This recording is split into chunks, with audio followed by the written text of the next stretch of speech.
બા, હું તમને શું કહું છું, હા રાધાબેનને સમજાવો તો સમજાવો ને. રોજ દિવસ રાત કંઈક ને કંઈક બાબતમાં મગજમારી કરે છે. ત્યાંથી તો ઝઘડો કરીને આવે જ છે, પણ આપણી સાથે અહીંયા પણ રોજ ઝઘડા કરે છે. હવે આ વહુવાળું ઘર છે, આપણે ચલાવીએ, વહુઓ થોડી ચલાવવાની. એના સ્વભાવને આપણે બદલી શક્યા જ કોઈ દિવસ કે હવે બદલશું? એને સમજ નથી પડતી.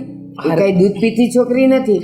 બા, અમારું તો નથી માનતા. એ તમારી દીકરી છે, તમારું માનશે એટલે કહું છું કે એકવાર એમની સાથે બેસીને વાત કરો તો કંઈક વાતનો નિવેડો આવે.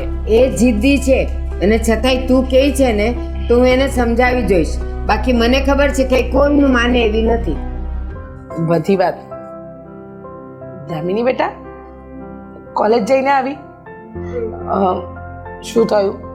તબિયત નથી સારી? થાકી ગઈ બેટા? ના. તો વાત શું છે?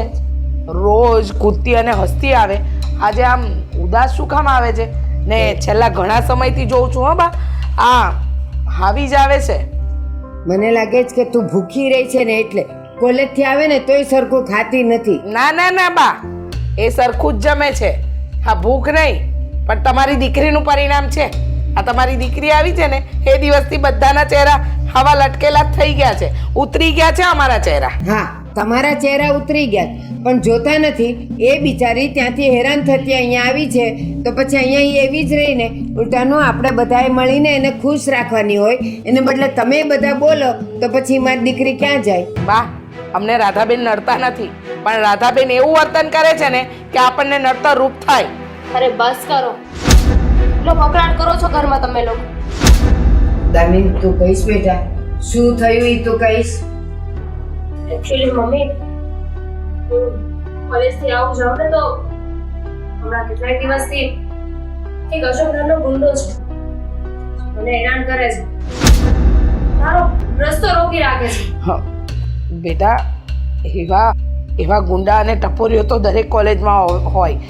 તારે તારા ભણવામાં ધ્યાન આપવાનું, આ બધી વસ્તુમાં નહીં ધ્યાન આપવાનું. એવું લાગે તો રસ્તો. સાચી વાત છે તારા મમ્મીની. તું ખાલી ભણવામાં ધ્યાન દે, આવી બધી વસ્તુમાં ધ્યાન દે, માં પછી આબરૂ વધે તોય ભલે, નો વધે તોય ભલે. અરે આ શું બોલો છો રાધાબેન? તમે માં થઈને તમે તમારી દીકરીને ડરવાનું શીખવાડો છો. અરે ડરવાનું નથી તો શીખવાડતી. શું શીખવાડી રહ્યા છો? અરે રોજ એની પાછળ થોડી જવાય છે. અરે એને એની છેડતી કરે છે તો લગાવી દેવી જોઈએ ને બે. શું કામ ડરવું જોઈએ એનાથી? અરે દીકરીને હંમેશા વીરતા શીખવાડવાની હોય. પણ ના, તમે તો તમારી દીકરીને બસ ભણવામાં ધ્યાન દે, આ બધું ભૂલી જા. હા. તમે લોકો મારી વાત સાંભળશો કે નહીં, કે બસ એમાં પણ તમારે ઝઘડો કરવો છે? પણ ના, તારા ફૈબાની વાત સાંભળી લે ને. એ ત્યાં એમની સાસરીમાં વીરતા બતાવીને તો અહીંયા આવ્યા છે. હા, ઝાંસીની રાણી બની અને આખા ઘરમાં ફરતા હતા તે તારા ફુવાએ ધક્કો માર્યો અને કાઢી મૂક્યા. હા, તારી મમ્મીને મારી બધી ખબર હોય કે મને શું તકલીફ હતી ને હું શું કામ અહીંયા આવી છું. અને કદાચ તારા સાસરામાં કંઈક પ્રોબ્લેમ હોય અને તું રીસામણે બેઠી હોય, એનો મતલબ એવો જ છે ને કે તું ઝાંસીની રાણી બનીને ફરતી હોય અને ફુવા એટલે કે તારા વરને જે કહેવાતું હોય એને તને ધક્કો મારીને ઘરની બહાર કાઢી રાધા, મૂકી. તું શાંત રહે. અને રીચા, શું મંડાણી છે આવું? અરે મમ્મી, જો. જ્યારે હોય ને ત્યારે મને રીસામણે આવ્યાનું સંભળાવ્યા જ કરે કઈ છે. ને, તું શાંત રહે. રીચા, રાધા, શાંત થાવ ને. છોકરીને સમજાવવાને બદલે તમે લોકો આ શું મંડાણા છો? અને દામિની બેટા, આવા છોકરાઓ તો રસ્તામાં મળ્યા કરે. આપણે આપણા કામથી જવાનું, આપણા કામથી આવવાનું, એની સામે પણ નહીં જોવાનું.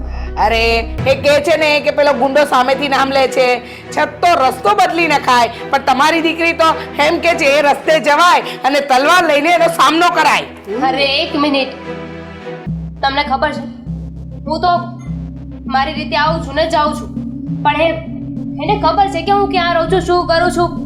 એને મારી બધી ડિટેલ ખબર છે અને એને તો લગ્ન પણ થઈ ગયા છે, છતાંય મારી પાછળ પડ્યો છે. અરે બેટા, આવા ટપોરીઓ એવા જ હોય. મમ્મી, આજે મને વચ્ચે ઊભી રાખીને બોલવાની કોશિશ કરી છે, મારો રસ્તો રોક્યો છે. કાલે સવારે વધારે કાંઈ કરશે તો? તું જરાય ચિંતા નહીં કર. હું છું ને, અરે હું આડી ઉતરીશ, હું આવીશ ને તારી સાથે. હું જોઉં છું કે ટપોરી તારું શું બગાડી લે છે. રસ્તો રોકવાની કોશિશ કરી છે ને, આજે તારું નામ લેવાની કોશિશ કરી છે ને. જો મને લઈ જજે ને તું, હું પહોંચી વળા. હું કઈ થોડી તારી મમ્મીની જેમ બીકણ છું કે તને એવી સલાહ આપીશ કે એ રસ્તા ઉપર જવાનું જ નહીં. નહીં ભાભી? ભાઈ, તમે શું કરશો? ત્યાં આવીને એને મારશો? અરે ઝઘડીશ. અરે જરૂર પડે ને તો ચપ્પલે મારીશ ને. એ ગુંડો છે, ગુંડો, ટપોરી. જોઈ લેશું. તારા ભાઈએ કીધું ને ગુંડાને એ ચપ્પલે મારશે. લઈ જજે ફઈને, ચપ્પલે ધોઈ નાખજો. હો રાધા જઈશ. રાધા તું રોજ દામિની સાથે રહેવાની. તું મારીને તો આવતી રહીશ, પછી બીજા ત્રીજા દિવસે એને હેરાન નહીં કરે. હા તો તમને લોકોને સારું લાગે ને એમ કરો, શીખવાડો તમારી દીકરીને કે ડરી ડરીને સમાજમાં જીવ. આવા લોકો તો હજી તને ઘણા બધા મળશે બેટા. હજી તો તારી જિંદગીની શરૂઆત છે. હા, આવા લોકો તને મળશે અને જ્યાં મળશે ને ત્યાં તારા ફોય તારું આમ પ્રોટેક્શન બનીને અમે ઊભા છે. આ ઊભી રહીશ. મારી દીકરી છે ને, મારી ભત્રીજી છે ને, હું ઊભી રહીશ. નામ તો લે એનું કોઈ. વાહ, ભૂલ કરી મેં કે મારી પ્રોબ્લેમ મેં તમને લોકોને કહી, તમને લોકોને ઝઘડવા માટે એક મોકો આપી દીધો. તારી મમ્મીને, મને નહીં બેટા. તારી મમ્મી સવારથી સાંજ સુધી એક જ વસ્તુ વિચારે છે કે આ રાધાબેનને ધક્કા મારીને ઘરની બહાર ક્યારે કાઢી મૂકું. રાધાબેન મારા ઘરમાં રહે છે જ શું કામ? અરે એ તો વિચારે છે સાથે સાથે તારા ભાઈની વહુ પણ એ એવું વિચારે છે કે આ તો મારા દુબળા દિવસ હતા કે મારે અહીંયા આવવું પડ્યું.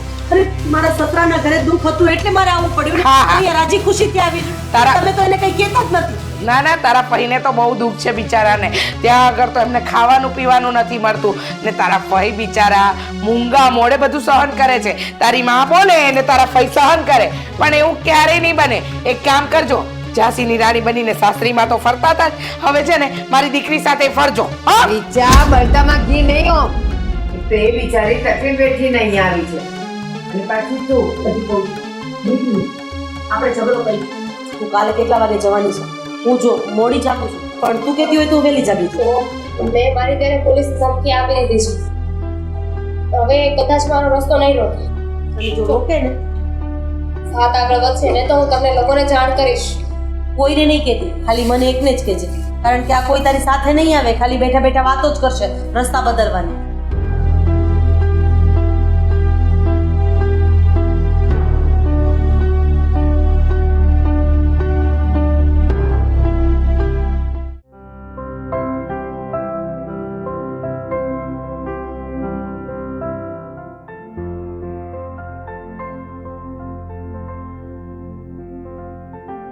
ક્યાં જાવ છો? હા, રસ્તે જ આવું છું, થોડુંક કામ છે એટલે. બોલ ને. મને ખબર છે, કાંઈ ઘરમાં ખોટાઈ ગયું છે તો કે? મને ખબર છે તમે આમ રસ્તે જાવ છો કે ક્યાં જાવ છો ને એ બધી. ખબર છે એટલે? હા, અશોક, આખી શેરીમાં બધાય વાતો કરે છે કે તમે ક્યાં જાવ છો, શું કરો, તમારા લખણ શું છે એ બધી. હું વાતો કરે? હે, તમે જે કરતા હોય તમને ખબર જ હશે ને તમે શું કરો છો ને તમે શું લખણ લટકાવો છો તમારા. જો દારૂ, જુગાર, પ્રેમ, આમાંથી ને કાંઈ છે?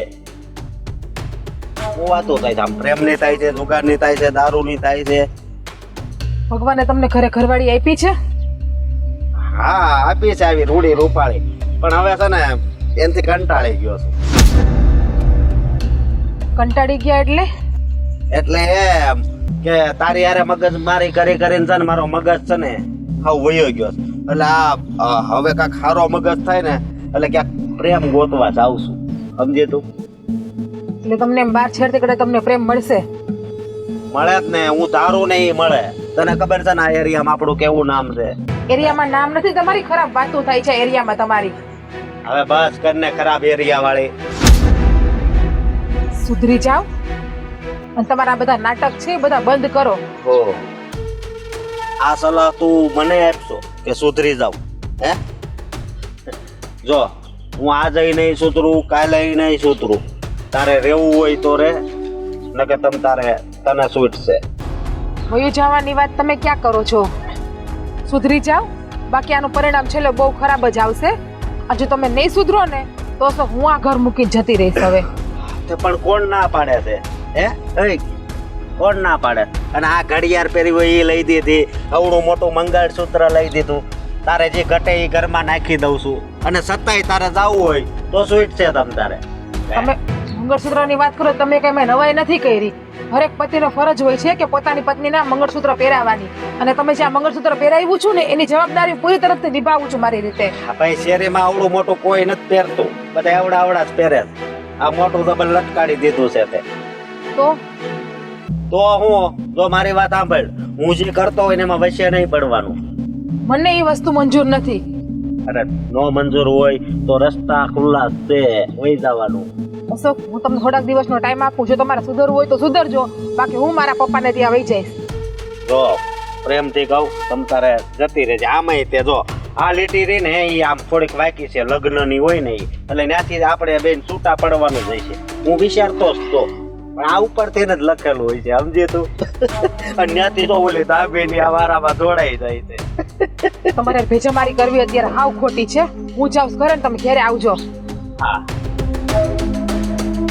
જાવા દે ને ઘરે. હું તાર બાપની ત્યાં વહી જાય તોય મારે શું છે? હે બાકી દામિની એટલે દામિની છે, એની પ્રત્યે એટલો પ્રેમ ઉભરાય છે ને કે મારે વાત શું કરવી. એ આને શું ખબર પડે પ્રેમમાં? આને રાંધવા સિવાય કઈ ખબર પડે?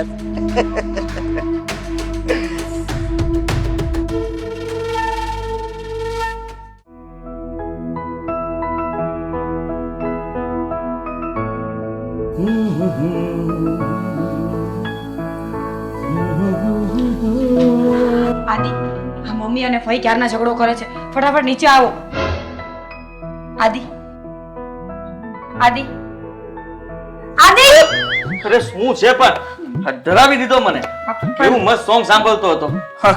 તારું આવું ને આવું રહી છે. શાંતિ રાખ. શાંતિ રાખો, શાંતિ રાખો. હલો. હાલો, મેં બંધ કર્યું. ચીજ નથી આનામાં, બુદ્ધિ જ નથી. શું કામ ફૂટી જશે. ઉભા રહો. હા, કામ બંધ કરે છે? સાંભળો, કાન દઈને સાંભળો. આ તમારા મમ્મી અને ફઈ ક્યારના ઝઘડો કરે છે. તમને ખબર છે, બે બે ખૂંટિયા ઝઘડો કરતા હોય ને એમ સામ સામે માથા પછાડે છે. જલ્દી ઉભા થાવ, જલ્દી ચલો ચલો. કેવી વાત કરે છે? મને તો કોઈ અવાજ નથી સંભળાતો. કેવો અવાજ? ક્યાંથી આવે છે? શું છે? અચ્છા, તમને કોઈ અવાજ નથી સંભળાતો? વાવ, કેટલું જૂઠ બોલ છો. બેસ, શાંતિથી બેસ અહીંયા. જો મારી વાત સાંભળ. હા, મને છે ને નથી સંભળાતું. આદિ, તું પણ છે ને મારી સાથે ગીત સાંભળ. આ બધી મગજમારીમાં નહીં પડવાનું. એ મમ્મી છે અને ફઈબા છે, એટલે આનો ઉપયોગ કરતા શીખ. હા, એનો ઉપયોગ આપણે પછી કરીશું. જો આપણે આનો ઉપયોગ કરવામાં રહીશું ને તો મમ્મી અને ફઈ બંનેમાંથી એકને હોસ્પિટલમાં દાખલ કરવા પડશે. એકાદાનું માથું ફૂટી જશે. આ માથું નહીં ફોડે. એ આ બધું પહેલેથી જ ચાલતું આવે છે. આ છે ને મતલબમાં મમ્મી જ્યારે પરણીને આ ઘરમાં આવ્યા ને ત્યારથી ફઈબા અને મમ્મી વચ્ચે ઘમાસાન યુદ્ધ ચાલી રહ્યું છે. પણ હું શું કહું છું, આપણી ફરજ બને છે ને એમને અલગ પાડવાની. જો અમે તો બહુ જ ટ્રાય કરી, બંનેની વચ્ચે ઊભી રહીને તો એકવાર તો મને પીસી નાખી. એટલે તમારી પાસે આવી કે તમે ચલો. જો આવી રીતે વચમાં નહીં પડવાનું. મારી વાત સમજ. હા, સારું કર્યું તું બચી ગઈ. બાકી એમાં શું કે ફઈબાઈ જબરા, મમ્મીએ જબરા, આ બંને જબરા સાથે ભટકાય ને તો વચ્ચે વાળું તો બચારો ઘંટીમાં કેમ પીલાઈ જાય ઘઉં એવી રીતે લોટ થઈને બહાર આવે. પણ એ ખોટું કહેવાય ને આદિત્ય. જો ઘરમાં ઝઘડો થતો હોય તો આપણી ફરજમાં આવે છે કે આપણે એ લોકોને અલગ પાડીએ. અને સ્પેશિયલી તમારી ફરજમાં આવે, દીકરા છો આ ઘરના, ઊભા થાવ ને. અરે ભાડમાં ગયું. મમ્મી અને ફઈબા કઈ નાના થોડી છે? જ્યારે જુઓ ત્યારે ઝઘડિયા જ કરે છે. ખબર નથી પડતી એ લોકોને? કેટલી વાર સમજાવવાના? વાતે વાતે લોકોને સમજાવ્યા કરવાના. આખી સોસાયટીને ખબર પડી ગઈ છે કે આ લોકોમાં ઝઘડા થાય છે. અને મને તો હવે શરમ આવે છે છે ને એ લોકોને જુદા પાડવા માટે, સમજાવવા માટે. આવી જ જોઈએ. શરમ તો આવવી જ જોઈએ. પણ આપણા કરતા વધારે શરમ તો એ લોકોને આવી જોઈએ ને. વગર વાતનો ઝઘડો કરવાનો શું મતલબ? સાચું કહું ને, મમ્મીનો વાંક નથી. મમ્મી બિચારા બહુ સારા વ્યક્તિ છે, પણ આ ફઈ સિંગડા વગરનો સાંઢ છે. સાચું, મારો મતલબ બહુ વાયડા છે તમારા ફઈ. ગમે એ વાતમાં ઝઘડો કરે, બોલો એમ થોડી ચાલતા હોય. મમ્મી પણ કઈ ઓછા નથી. હા, ફઈબા જરી ગમતું કઈ દુભાણિયું કરે ને એટલે મમ્મી ભડકો કરી નાખે. આ બંને સરખા જ છે, કોઈના વખાણ કરાય એમ નથી. મમ્મીનો પણ એટલો જ વાંક હોતો હોય છે. આપણે વખાણ નહોતા કરવાના, આપણે બંનેઓને અલગ પાડવાના હતા. ઝઘડો કરતા હતા ત્યારે તૂટી જશે ને પછી નવી કોઈ નહીં લઈ આપે. અલગ પાડવાની વાત તું કરતી જ નહીં. મારે છે ને એ લોકોની વચમાં પડવું જ નથી. મેં તો નક્કી જ કરી લીધું છે કે જેટલું ઝઘડવું હોય ને ભલે ઝઘડે, માથા ફોડી નાખે તો ભલે ફોડી નાખે. આપણે તો સમજાવવા જ નથી. એ લોકોને સમજ નથી પડતી તો આપણે શું કરીએ? હા, એમનો વાંક છે. ઝઘડો એ લોકોએ કર્યો છે તો સમાધાન પણ એ લોકો કરી લેશે. આ ઝઘડો જ્યાં સુધી પૂરો ન થાય ને ત્યાં સુધી પગ નથી મૂકવો ત્યાં. પછી હું પણ શું કામ નીચે જવું નહીં? મારે શું કામ છે? ઝઘડો કરે તો કરે, હું તો બહાનું કરી દઈશ કે હું મારા પતિની સેવા કરતી હતી. જો, સમજવાની કોશિશ કરતું. આ પહેલા મેં એ લોકોને કેટલી વાર સમજાવ્યા છે. મેં નહીં, ઘરમાં બધા જ એ લોકોને સમજાવે છે. પણ એ લોકો છે કે કોઈ વાતે માનવા તૈયાર નથી. અરે માણસે એક વાર કે બે વાર કે પછી એ લોકો સમજે જ નહીં તો પછી બધા દૂર થઈ જાય. એના ઝઘડામાં કોઈ સામેલ ન થાય. અને સાચું કહું ને તો ફૈબા અને મમ્મી આ લોકોને આપણે છૂટા પડવા માટે જઈએ ને એટલો જ એમને મોકો જોતો છે.